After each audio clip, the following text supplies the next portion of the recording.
મિત્રો, જો તમે પણ દુકાનમાંથી પાણીની બોટલ તેની એક્સપાયરી ડેટ જોયા વગર ખરીદો છો તો સાવધાન થઈ જજો. શું છે આખી બાબત હું તમને ઝડપથી જણાવી દઉં તો એવું માનવામાં આવે છે કે સામાન્ય રીતે શુદ્ધ પાણી પોતાની રીતે ક્યારેય બગડતું નથી. પરંતુ તમે જોયું હશે કે બોટલ બંધ પાણી પર એક્સપાયરી ડેટ લખેલી હોય છે. હવે પાણીની બોટલ પર એક્સપાયરી ડેટ જોયા પછી તમારા મનમાં એક સવાલ ચોક્કસથી થાય કે જો પાણી પોતાની રીતે ક્યારે બગડતું જ નથી તો પછી બોટલ પર એક્સપાયરી ડેટ શા માટે?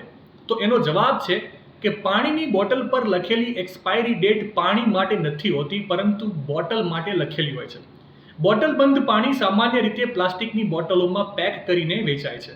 આવી સ્થિતિમાં પ્લાસ્ટિકની બોટલોમાં વપરાતા કેટલાક રસાયણો સમય જતાં પાણીમાં ઓગળી શકે છે અને જેના કારણે પાણીનો સ્વાદ બદલાઈ શકે છે, તેમાંથી ગંધ આવી શકે છે અને પાણીની શુદ્ધતા પણ ઘટી શકે છે. પ્લાસ્ટિક બોટલ પાણીમાં બિસ્ફેનોલ અને અન્ય ઘણા રસાયણો છોડે છે જે પાણીમાં ઓગળી શકે છે અને પાણીને ઝેરી બનાવી શકે છે. નિષ્ણાંતોના મતે બોટલ બંધ પાણી લગભગ 2 વર્ષ સુધી પીવાલાયક રહી શકે છે. આ પછી પાણી ઉપયોગ માટે યોગ્ય રહેતું નથી.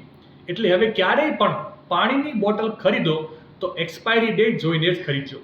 માહિતી સારી લાગી હોય તો રીલને વધારે શેર કરજો અને આવી જ અવનવી માહિતી માટે સંદેશ ડિજિટલ સાથે જોડાયેલા રહેજો.